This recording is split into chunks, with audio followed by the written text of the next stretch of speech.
Hi everyone, in today's video I'm going to try and give you a possible solution for print and cut for the ScanNCut. Now, each time I've done a print and cut video here on my channel, I generally get either messages or I get comments left under the video saying that the print and cut is not available where you live. So I've had a little play around with this in Canva, and it seems to work for me.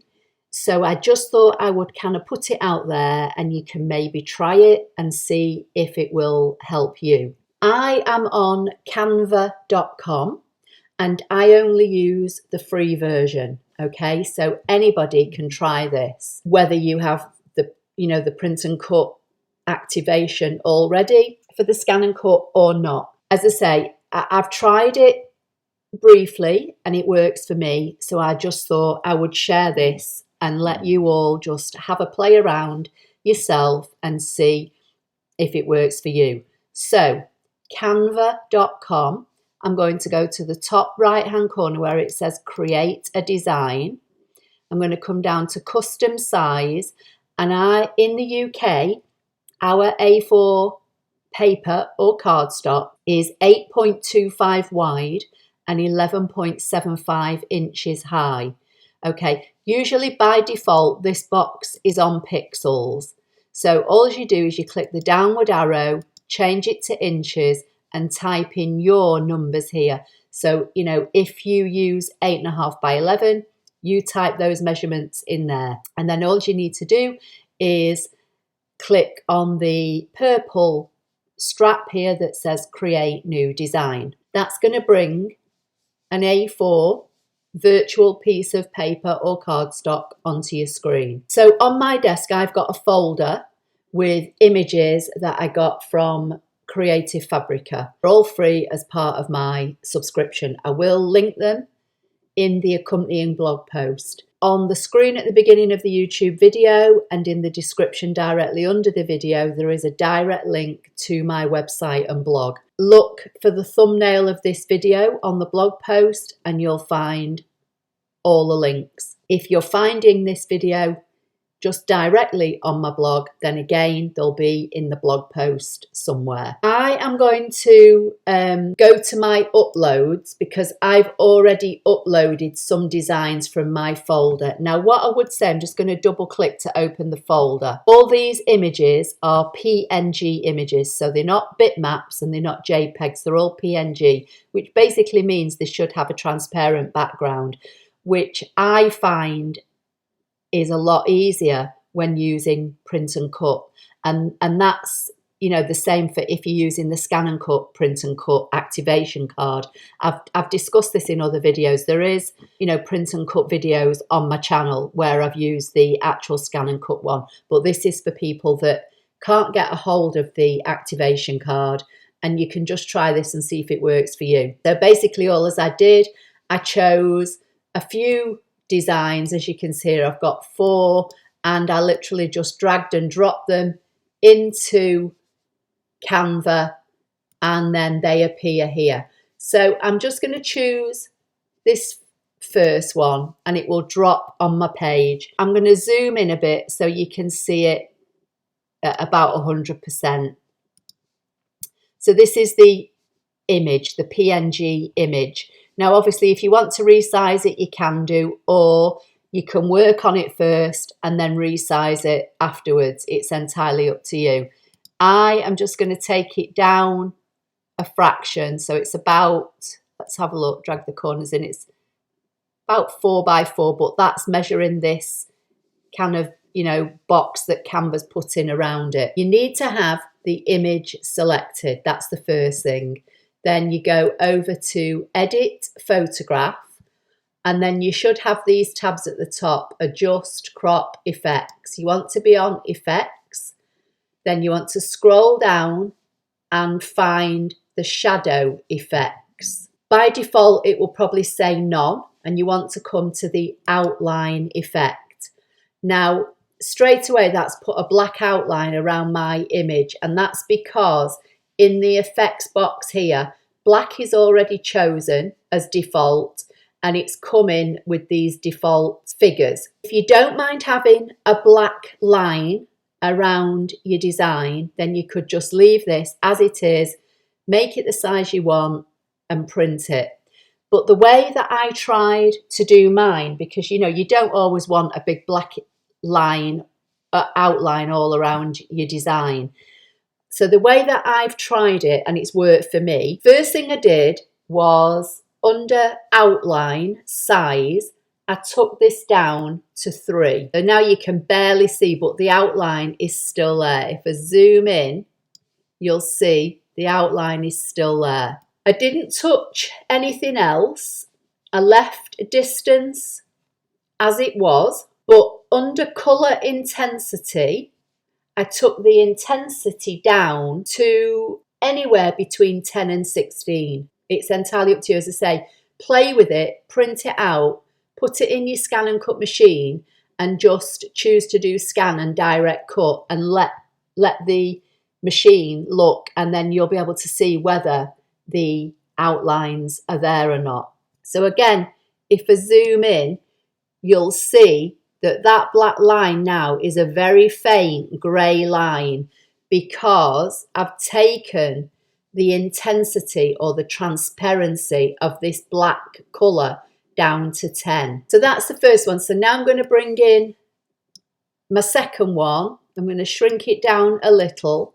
I'm going to go to Edit, make sure I'm on Effects, come down to Shadows, choose Outline. You'll see that it puts this black 100% shading, if you like, you know, which is far too intense, because you've got to remember this outline will print when you send it to print. So that's why I've made mine the opacity or the intensity, if you like, as 10, so that you won't notice it as much. You could, if you want, if you had a predominantly red design, you could change the colour to red, drag your colour bar into the red, and you could, you know, change the intensity of the red. So now you've got a red outline. And then again, if you wanted to, you could take the transparency down again to about 10.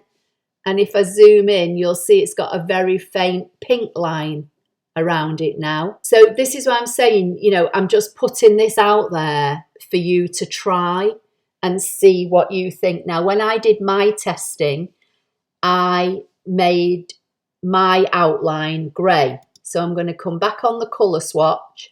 I'm going to drag this dot all the way down to the left-hand corner to make that black and leave the intensity on 10, which means it makes it grey. And again, you know, the size of the outline depends on what you want. But what I was trying to achieve was a very, very faint outline, just that the ScanNCut could pick up without printing that outline to make it look too much on the printout.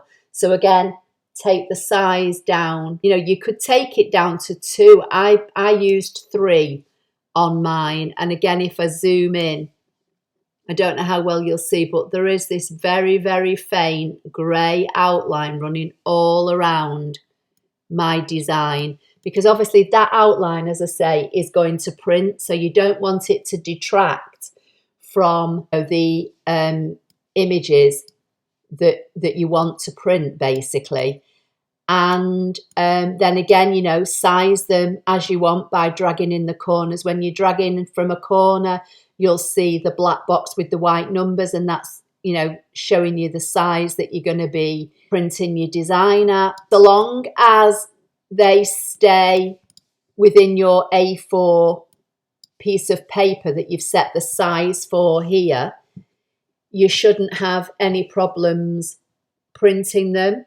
You know, they should all appear on the page as you want. Obviously, you can add more and more. You can fill your page up, do whatever you want. I'm just kind of showing you what I've been testing and just passing the information on for anybody that cannot get hold of the ScanNCut activation card and wants to try an alternative method for using print and cut and doing it this way in Canva. if it works for you like it's worked for me, this is completely free. So from here now, basically, you can save your design by going to File and giving it a name and clicking Save.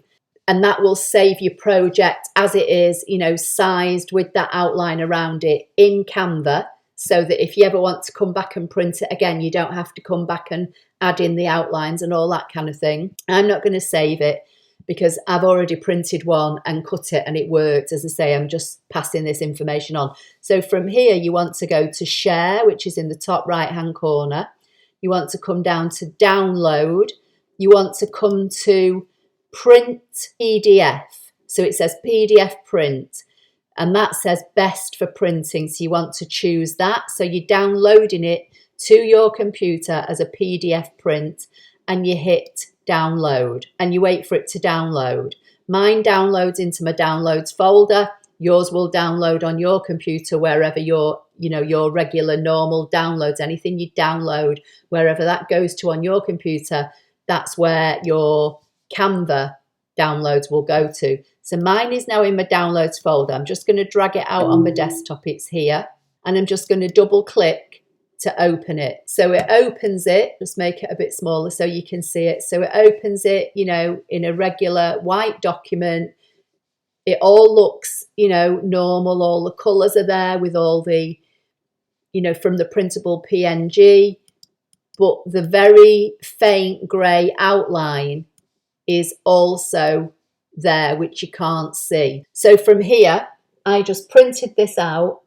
I loaded this onto my standard mat, put it into my ScanNCut machine. I chose Scan from the options on the home page, and then I chose Direct Cut, because that's what you want when you're cutting something directly. We've already printed this out. We just want the ScanNCut to fussy cut it or cut it out for us. So I chose Scan, Direct Cut. I let the machine take the printed image into the machine. I isolated the area of where my images were. I literally just printed 2 images when I did my test. So I used, you know, the red drag handles that you see on your ScanNCut screen to isolate the area, and it chose the outline for me. And then from there, you can then choose to add an offset if you want to. It's entirely up to you. So I just thought, as I say, I've been playing around with it. Lots of people always comment that they can't get the ScanNCut activation card where they live, and are there other ways of doing it? This Canva.com is the free version. As I say, that's the only version I use. And, you know, being as though it's free, why not give it a go? So as I say, in the accompanying blog post, there will be a link to the images I've used. So if you want to try it with the exact images that are all within this folder, there's loads of images in here. You know, you'll be able to refer back to this video and see which images from here I chose, and you can try it for yourself.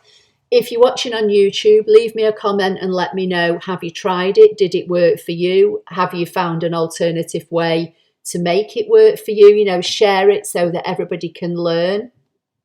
If you're watching directly on my blog, just leave a comment under the blog post and let me know.